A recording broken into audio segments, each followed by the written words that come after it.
உனக்கும் ஸ்திரீக்கும் உனக்கும் ஸ்திரீக்கும் உன் வித்துக்கும் அவள் வித்துக்கும் அவள் வித்துக்கும் பகையை உண்டாக்குவேன். அவர் உன் தலையை நசுக்குவார், நீ அவர் குதிங்காலை நசுக்குவாய் என்றார். இதில் இந்த ரெண்டாவது தடவை வித்து அவள் வித்து என்று சொல்லப்படுவது ஆண் பாலிலே கொடுக்கப்பட்டிருக்கிறது.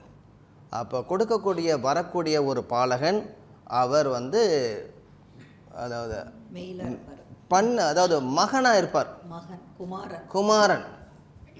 இதுக்கு பின்னாடி உள்ள போது அவர் என்று சொல்லப்பட்டிருக்கு. அவர் உன் தலையை நசுக்குவார்னு தமிழில் சொல்லப்பட்டிருக்குது. அதே மாதிரி திரும்ப நீ அவர் குதிகாலை நசுக்குவாய் என்று சொல்லப்பட்டிருக்குது.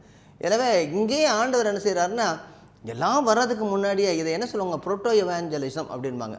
முன்னாடியே ஒரு சுவிசேஷம் அறிவிக்கப்படுகிறது. இங்கே அந்த சுவிசேஷம் என்ன, வரக்கூடியவர் ஒரு ஆண்மகனாக ஒரு குழந்தையாக பிறப்பார் என்பதும், அது ஸ்திரீயினுடைய வித்தாக இருப்பார் என்பதும், அவர் பிசாசானவனை அதாவது பகையை யார் இவ்வளவையும் கெடுத்து போட்டார்களோ அவரை கொல்லும்படியாக, அவரை வெல்லும்படியாக வருவார், தலையை நசுக்குவார். ஆனால் அதே நேரத்தில் அவரும் இதிலே பாதிக்கப்படுவார்.